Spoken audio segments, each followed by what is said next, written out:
खासा फर्क नजर नहीं आया, कोई हलचल नजर नहीं आई। लेकिन ये विशाल मोर्चा अब बहुत बड़ी हरकत में इंशाअल्लाह यहाँ पर बहुत बड़ा तूफान खड़ा करने वाला है और ये तमाम लोग हम जो है इसकी कोशिश करेंगे। और इसी के ताल्लुक से देखिए कि छोटी मोटी हलचल से कुछ नहीं होने वाला है और बगैर सिर्फ मांगने से कई 100 सालों तक भी अगर मांगते रहे तो वो चीज हमको नहीं मिलने वाली है। अपने असलाफ का किरदार बनो, बातिल को जो हिला दे वो ललकार बनो, फूल की टहनी बनोगे तो गिरोगे कट कट कर, वक्त कहता है कि अज़्म की तलवार बनो। आज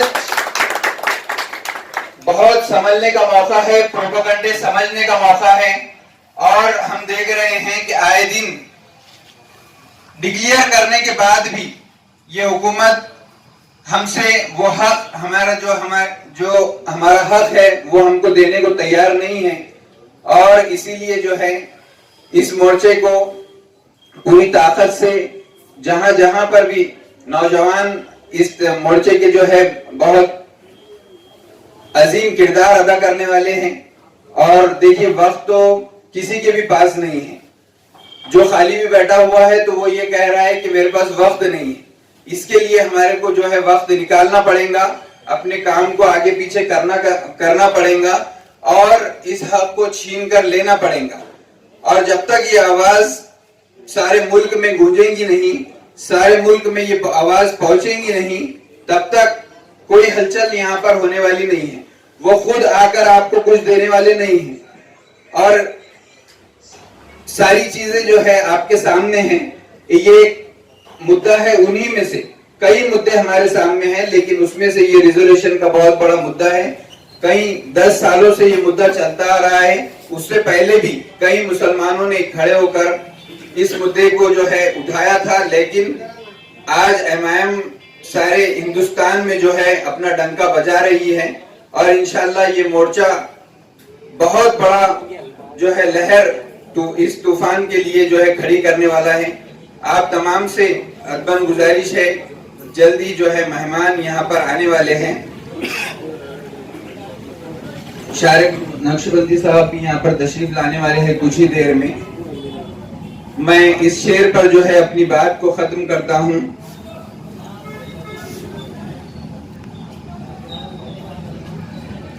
समझने की कोशिश चाहिए कि जो बच्चे भीख मांग रहे हैं हमारी कौम का मुस्तकबिल है। जिनके हाथों में कलम होनी चाहिए थी, उनके हाथ में आज चाय के कप है और वो गैरेजों पे काम कर रहे हैं। हमारी ना इत्तेफाकियां और बेहिसी ने ही हमारी इस नस्ल का कत्ल किया है। अब ये रिजर्वेशन की जो बात है, तो ये रिजर्वेशन मिलने से फायदा क्या होगा? तो उन नौजवानों से पूछिए जिनका परसेंटेज बहुत अच्छा है लेकिन गवर्नमेंट कॉलेज में उनका एडमिशन नहीं हो पाता।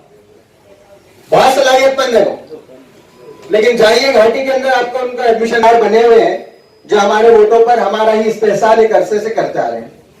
अब सवाल ये है कि इस जो अभी बच्चे हैं जिनके लिए ये लड़ाई लड़ी जा रही है, कि आने वाले वक्त में वो भी ऐसे ही धरने आंदोलन और मोर्चे करते रहे? अगर आप चाहते हैं कि नहीं उनके पास सरकारी नौकरी हो, वो सिविल सर्वेंट्स बने, वो आईएएस आईपीएस बने, तो जरूर बजरूर आपको और मुझे 11 तारीख को इसलिए वहां शरीक होना है कि मेरे ही हाथ में इस कौम और इस मुल्क दोनों का मुस्तकबिल है। और अपने आप को ये फर्ज समझ लीजिए कि अगर आज भी हम ना इत्तेफाकियों के साथ ये सोचते रहेंगे कि हमारे जाने से कुछ नहीं हो सकता, तो फिर वो लोग जिन्होंने भीमराव अंबेडकर के पीछे ये सोचकर चले थे कि जरूर चेंजेस आएंगे, तो उन्होंने चेंजेस लाए हैं। शाहीन बाग में जिस तरीके से हम मुत्तहद होकर बैठे थे, दिल्ली से एक छोटी सी लहर चली थी, लेकिन जब वो पूरे मुल्क में जाती है तो हुकूमत को खामोश होना पड़ा। इसी तरीके से जितनी ज्यादा तादाद हमारी मुंबई जाएगी, 11 तारीख को फौरन तो रिजर्वेशन नहीं मिलेगा, उसके बाद भी जाना पड़ेगा, उसके बाद भी धरने आंदोलन होते रहेंगे, लेकिन हमारी जो तादाद ये हुकूमत पर प्रेशर कायम करेंगी, तो एक तो ये होगा कि ये दीवाने अब जाग चुके हैं, मंजिल को पहुंचकर ही दम लेंगे, नहीं तो फिर आप सत्ता से बाहर बैठिए, आपको हुकूमत में बैठने का भी हक नहीं है। 11 तारीख को अपना ये फर्ज समझते हुए जब हम मुल्क की हालात को देखेंगे, आज शारिक साहब यहाँ पर बैठे हुए, मैं सबकी माजरत चाहते हुए शुरू करता हूँ, थोड़ा सा वक्त लूंगा।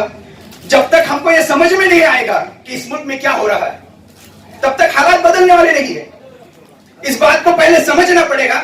एक एग्जांपल थोड़ी सी बात में, कि उत्तर प्रदेश में बीजेपी के एक एमएलए साहब खड़े हो गए और कहा हम अब एक रास्ता बना है, उसकी क्या बनेगी, उसको हम पब्लिक के लिए खोलने के लिए खड़े हो गए और नारियल हाथ में लिया और कहा मारा, उस बने हुए रास्ते पर मारा तो नारियल नहीं फूटा, क्या फूटा, वो रास्ता फूटा।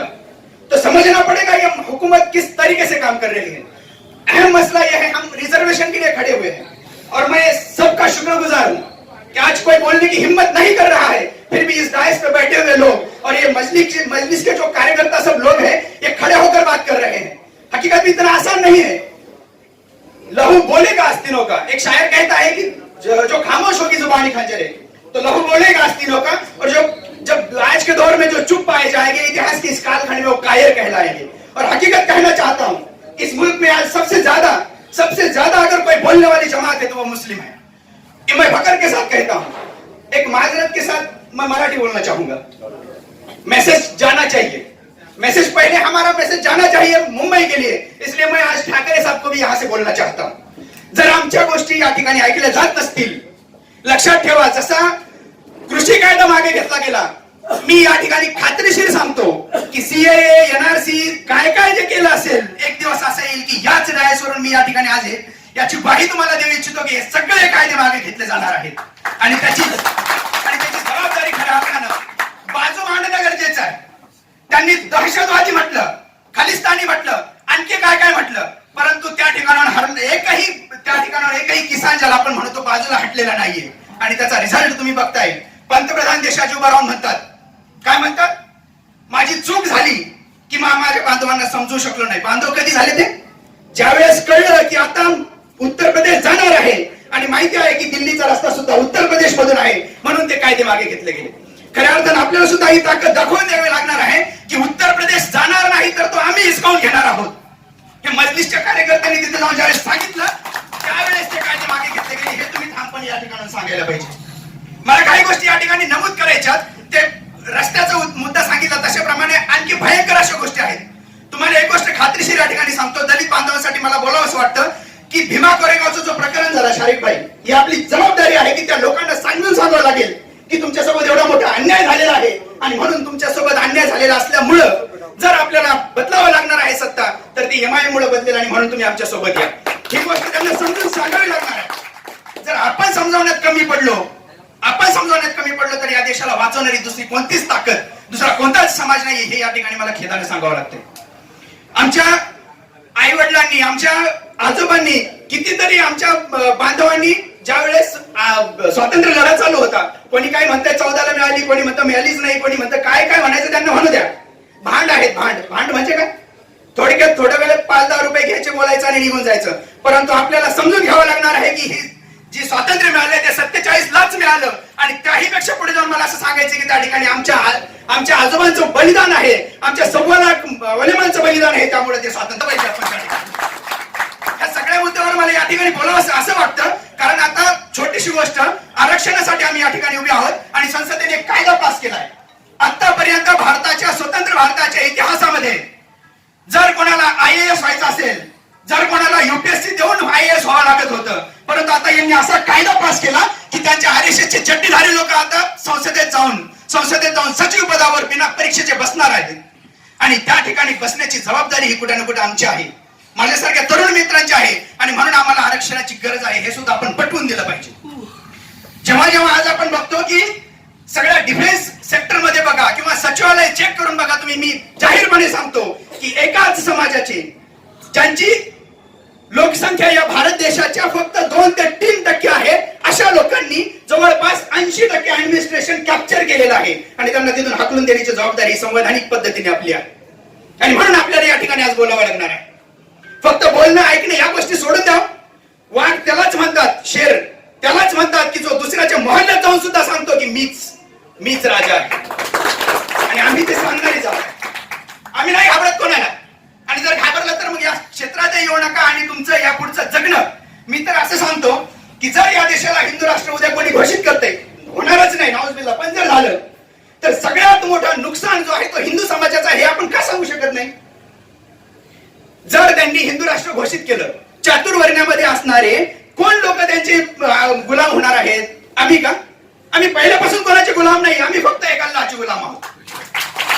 ही गोष्ट आपण ठणकावून सांगितली पाहिजे आणि त्यांना समजून सांगा की तुम्ही जे झेंडे घेऊन फिरताय, तुम्ही कितीही झेंडे घेऊन फिरवा, पण ज्या दिवशी हे संविधान संपुष्टात येईल, ज्या दिवशी या संविधानाला अमेंड करून, याच्याशी खेळ करून, याची तीव्रता कमी करून ज्यावेळी तुम्हाला काही वाटत असेल त्यावेळी गुलामी तुमची आहे, आमची नाही. आम्ही मरण पत्करतो परंतु गुलामी कोणाची स्वीकारलेली नाही आणि स्वीकारणार सुद्धा नाही. या गोष्टीचा आपण ठामपणे या ठिकाणी लोकांना समजवलं पाहिजे. दलितांना जोपर्यंत आपण सोबत घेत नाही, माझी स्ट्रॅटेजी म्हणा किंवा माझे दोन शब्द तुम्हाला काय वाटते ते वाटू द्या, परंतु आज खऱ्या अर्थानं जर त्यांचा टार्गेट कोणी आहे, फक्त मुसलमान दाखवण्यासाठी आहे, तो त्यांचा टार्गेट दलित आहे आणि त्या दलितांना टार्गेट करत आहेत. त्यामुळे आपल्याला समजून सांगावं लागणार आहे लोकांना की तुम्ही सोबत या. आमचे शेअर हैदराबादहून येतात आणि सगळीकडे मग मी सांगितलं तसे शेअर होऊन जातात. फक्त तुम्ही सोबत या. सत्ता कशी बदलायची ते आम्ही सांगू आणि या पद्धतीने आपण सगळ्यांसोबत पोहोचणं गरजेचं आहे. 11 तारखेला 27ला परमिशन नाही दिली, 11ला आम्ही धिंगाणा करणार आहोत हे सगळ्यांना ठाणकावून सांगा. परमिशनचं नंतर बघता येईल आणि तसं पण अकबरुद्दीन साहेब म्हणतातच, करून या मग बघा, करून या मग मला सांगा म्हणतात ना. आणि कोणाचं काही आम्ही विध्वंस करायला चाललेलो नाहीये, आम्ही आमचा हक्क मागतोय आणि हक्क मागण्यासाठी आम्हाला कोणाच्या परवानगीची गरज नाही, हे सुद्धा त्यांना ठाणकावून सांगितलं पाहिजे.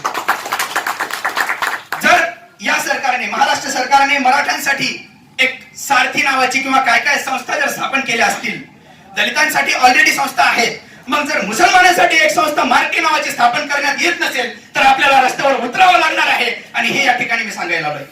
मी शारेक भाईंना परत एकदा त्यांची जबाबदारी आहे, कारण ते आपल्या शहराचे अध्यक्ष आहेत, त्यासाठी या 2-3 गोष्टीचं त्यांनी संज्ञान घ्यावं आणि या गोष्टीवर त्यांनी तिथं काम करतच आहात. आपण सगळे त्यांच्या सोबत आहोत याची आपण ग्वाही देऊ आणि 11 तारखेला आरक्षण मिळणारच, 11 तारखेलाच मिळणार. पण नाही मिळालं तरी आपण ट्रेनने जाऊ, झोपून जाऊ, लटकून जाऊ, बसून जाऊ, पण त्यांची झोप उडवल्याशिवाय राहणार नाही. या ठिकाणी मी सांगायला त्यांची झोप उडवू आणि आपला हक्क आपण पदरात पाडून घेऊ.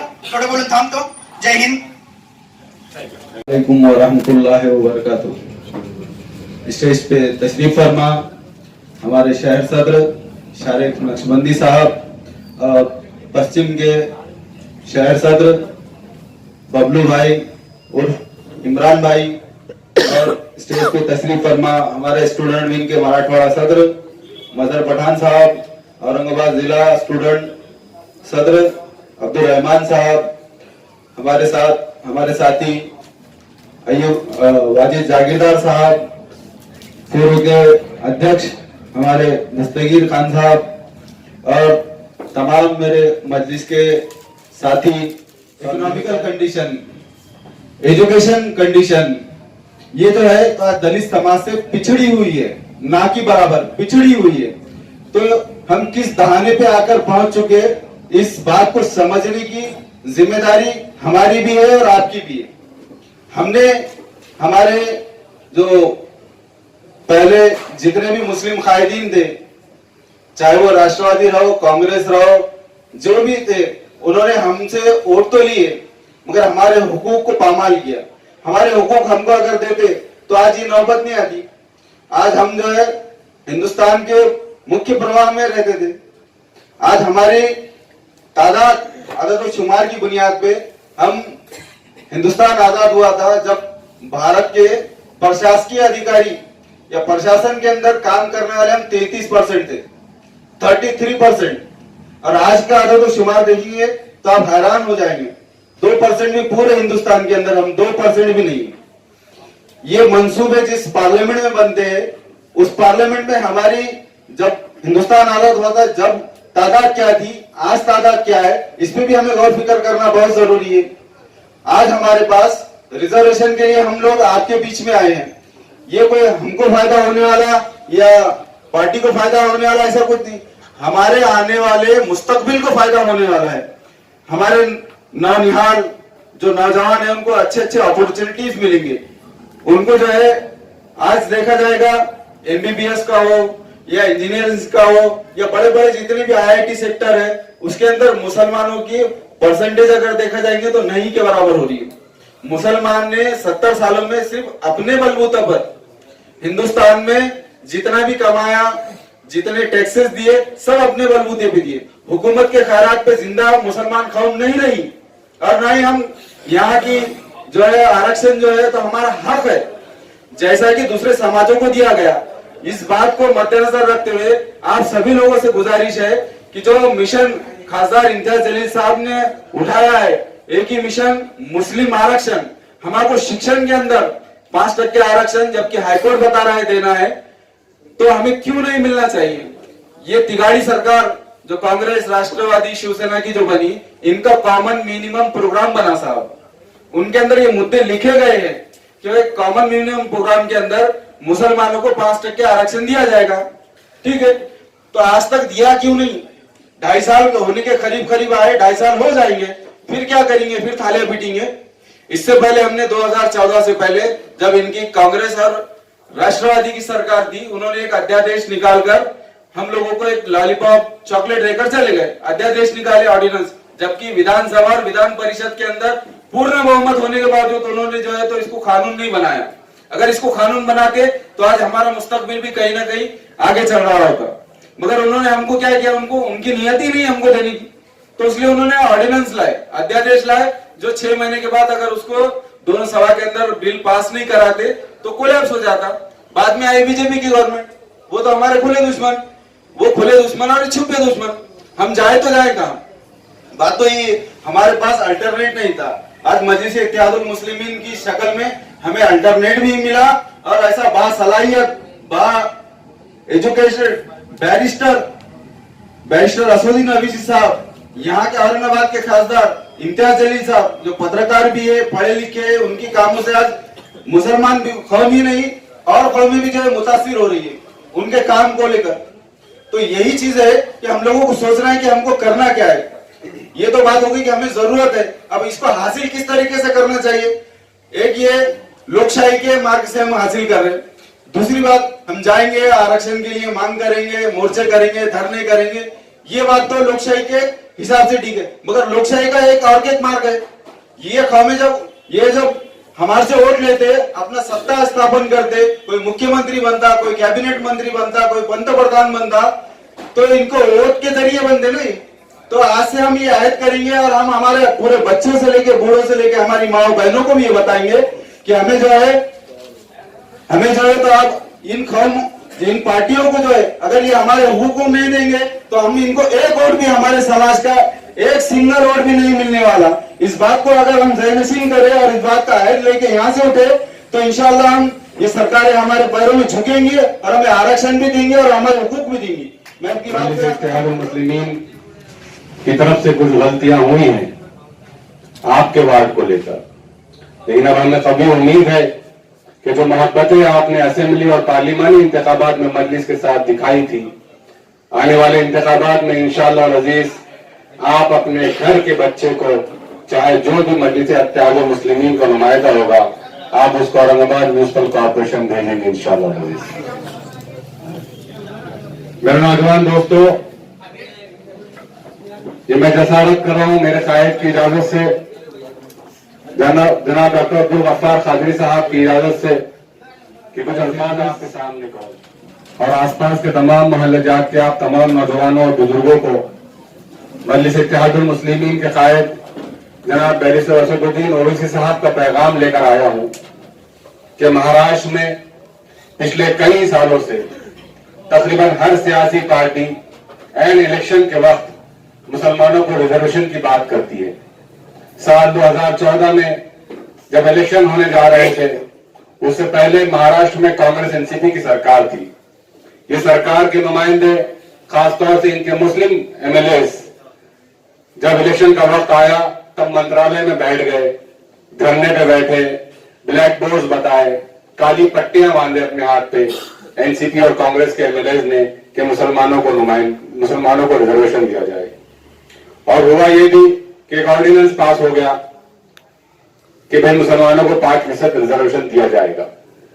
उसके बाद ये हो गई बात एनसीपी और कांग्रेस की सत्ता के दौरान, जब उनका खत्म हो रहा था मामला, 2014 की बात कर रहा हूं आपको, कि 2014 में ही जो है तो सरकार रिपीट नहीं हुई और सेना और बीजेपी की सरकार बन गई।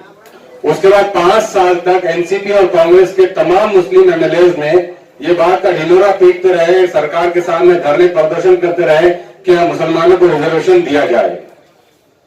अच्छी बात थी, ये नुमाइंदगी कर रहे थे। अब सवाल ये पैदा होता है कि मजलिस इत्तेहादुल मुस्लिमीन ने अब ये एजेंडा अपने हाथ में क्यों लिया है। तो हम आपको ये बात समझाने आए हैं कि 2014 में, आज से 6-7 साल पहले, ये जो एनसीपी और कांग्रेस के नेता मुसलमानों को रिजर्वेशन देने की बात कर रहे थे, आज सत्ता इनके अपने हाथ में है। आपको मालूम है कि महाराष्ट्र में 3 पार्टियों की सरकार चल रही है। अगर ये चाहे तो मुसलमानों को रिजर्वेशन एक दिन में दिला सकते हैं। ये सीधा शिवसेना सरकार को, उद्धव ठाकरे साहब को ये कह सकते हैं कि अगर महाराष्ट्र में मुसलमानों को रिजर्वेशन नहीं दिया गया तो हम आपको दिया गया समर्थन वापस ले लेंगे। लेकिन कांग्रेस और एनसीपी ने हमेशा आपको और हमको एक वोट बैंक के तौर पर इस्तेमाल किया। यहां जितने नौजवान मौजूद है, जो बुजुर्ग मौजूद है, पूछिए अपने आप से कि मैं बात अगर औरंगाबाद की करूं तो 2014 से पहले क्या आपने कभी सोचा था कि आप भी अपना नुमाइंदा मुंबई भेजेंगे? क्या आप भी अपना खासदार दिल्ली भेजेंगे? ये मजलिस इत्तेहादुल मुस्लिमीन के हमारे कायद जनाब बैरिस्टर असदुद्दीन ओवैसी साहब को अल्लाह रब्बुल इज्जत का एहसान है कि उसने उनको औरंगाबाद का रुख करवाया और उन्हें आपने और हमने जो मोहब्बतों से नवाजा, तो अल्हम्दुलिल्लाह आज हमने अपना नुमाइंदा दिल्ली भेजने में कामयाबी हासिल की है। तो मजलिस इत्तेहादुल मुस्लिमीन का मकसद सिर्फ इलेक्शन के वक्त आना और आपसे वोट की अपील करना और आपसे वोट ले लेना और दफा दफा हो जाना, ये मकसद नहीं है। मेरे और आपके कायद का ये ख्वाब है कि हम मुसलमानों की न सिर्फ सियासी बल्कि समाजी, माली, तालीमी और मजहबी जो है तो रहनुमाई करते रहे। हम हर वक्त मुसलमानों के मसाइल को उठाते रहे और उनके हल के लिए कोशिशें करते रहे। मेरे नौजवानों, आप जानते हैं कि इस वक्त महाराष्ट्र में जो 3 पार्टियों की सरकार है, इसमें से 2 पार्टियों का इनका जो बुनियाद है, इनकी जो बुनियाद है वो मुसलमानों के वोटर्स पर रही है।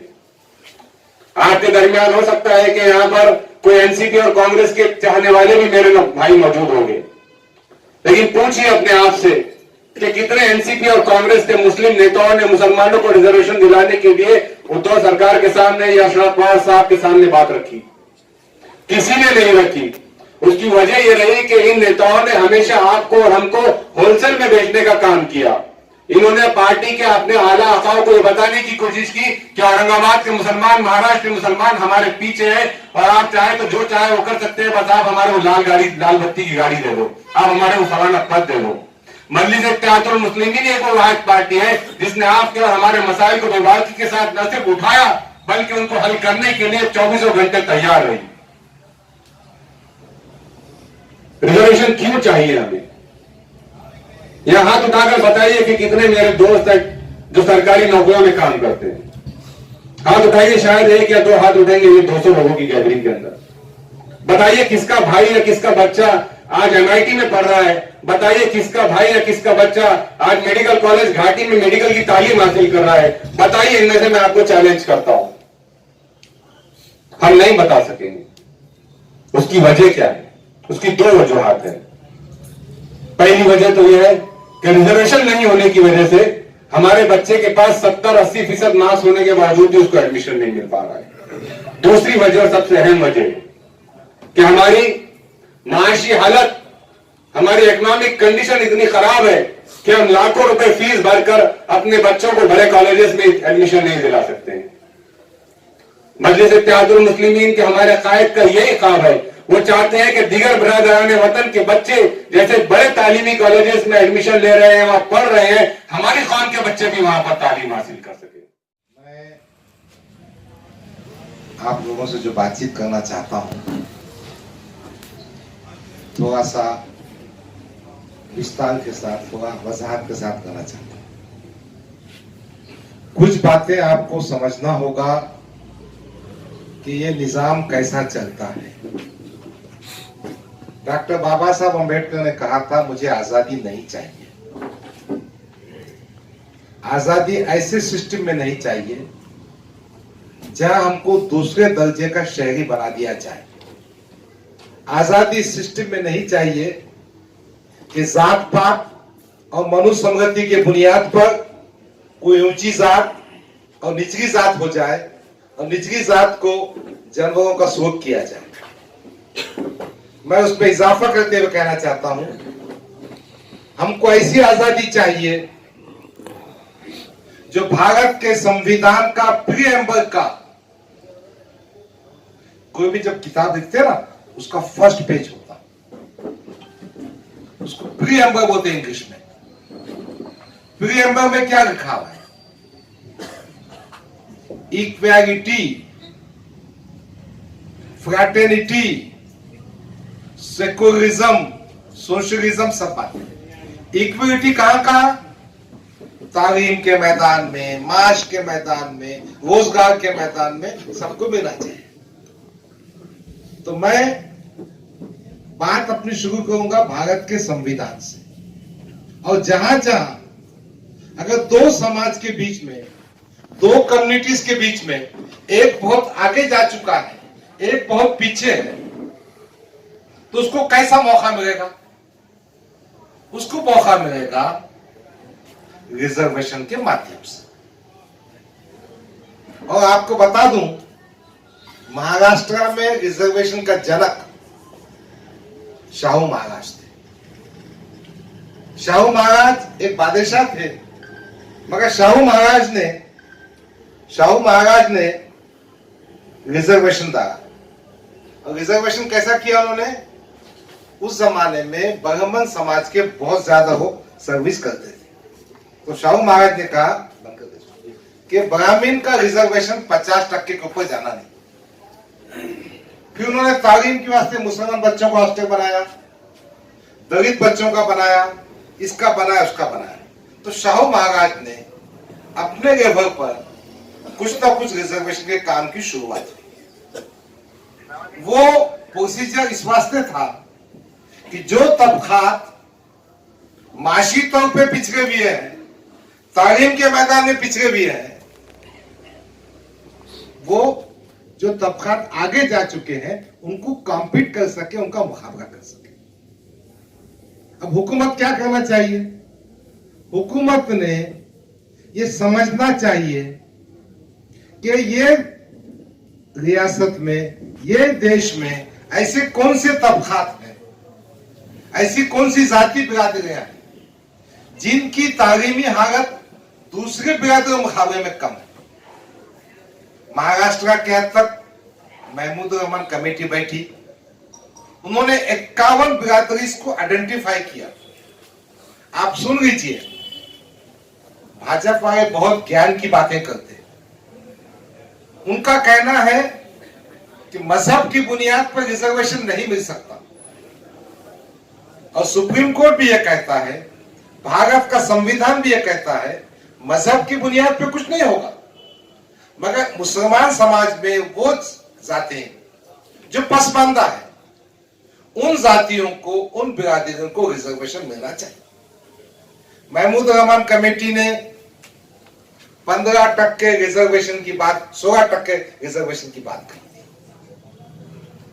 और आप जानते हैं, हमारे कुछ साथी कह रहे थे कि हमको सियासी मकसद नहीं। बहुत अच्छी बात है, हम काम करते रहेंगे। मगर दोस्तों, साथियों, सुनो, अगर आपके सिल्क में कॉलोनी से मजलिस इत्तेहाद मुस्लिमीन का कारपोरेटर नहीं चुनकर गया, क्या आप हक से उससे काम ले सकेंगे? नहीं ले सकेंगे। अगर आज मजलिस के नुमाइंदे असेंबली में 10 से 15 होते, अगर 15 से 20 होते, अगर हम हुकूमत का हिस्सा होते, तो किससे भीख मांगने की क्या जरूरत थी?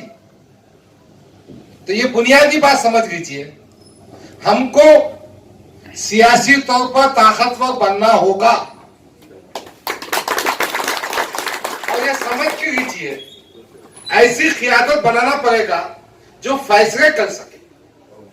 रिजर्वेशन की मूवमेंट एक सियासी सिपाही की हैसियत से मैं कहता हूं, एक बुनियादी पॉइंट है। ये नुक्ते आगाज है। इस नुक्ते आगाज से हम सियासी ताकत हासिल करेंगे, ऐवानों में आवाज उठाएंगे और इस काबिल बनेंगे कि इंशाल्लाह कोई रिजर्वेशन दे या ना दे, हम अपने हाथ से अपनी बिरादरी को इंसाफ दें। इसीलिए ये माध्यम से मैं कहना चाहता हूं कि हमको अपनी क़ियादत को समझना होगा, बैरिस्टर असदुद्दीन अवैसी की क़ियादत को समझना होगा, इम्तियाज जलील की क़ियादत को समझना होगा, महाराष्ट्र के जिम्मेदारों की क़ियादत को समझना होगा। तो आप पहले समझ लीजिए कि मजलिस इत्तेहाद मुस्लिमीन उन कायदीन के ज़ेर इंतजाम है जिनके पास सोच बूझ है, और इसी सोच बूझ का नतीजा है कि आज हम रिजर्वेशन की बात कर रहे हैं। हुकूमत के जो वसाइल है, आपने देखा होगा इतने 1000 कोटी का बजट, इतने लाख कोटी का बजट, उसके सिफर भी आते हैं बहुत से आदमी को। तो ये पैसा कहां पे खर्च होता? आज भी एजुकेशन के नाम पर कई लाख कोटी का बजट खर्च होता है, हेल्थ के नाम पर कई लाख कोटी का बजट होता है।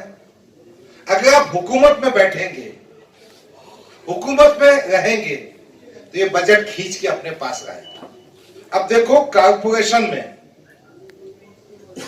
5 हेल्थ सेंटर बनाने की बात हुई, नासिर सिद्दीकी के वार्ड में आया, वो अयूब जागीरदार के वार्ड में आया। ये हमारे कॉर्पोरेटर्स ने 70-70 लाख के कामों को लाके एक हॉस्पिटल बनाया। मैं मेरे जेब से भी नहीं कर सकता, असद भी नहीं कर सकते, इम्तियाज भी नहीं।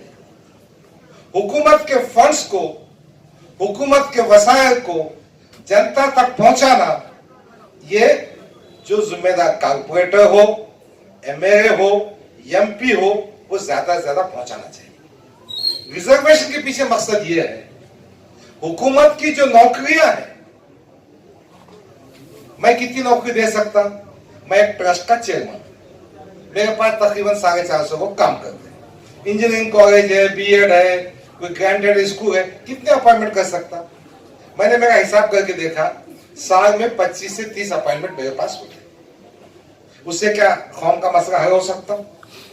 अब इसी साहब के पास 2 मेडिकल कॉलेज, कई इंजीनियरिंग कॉलेज, कई फार्मेसी कॉलेज, कई बैंक, कई हॉस्पिटल्स है, कितने लोग अपॉइंटमेंट दे सके? हुकूमत बहुत बड़ी चीज होती है। मुझे अच्छी तरह से याद है, मैं बहुत छोटा था, ये गालिबन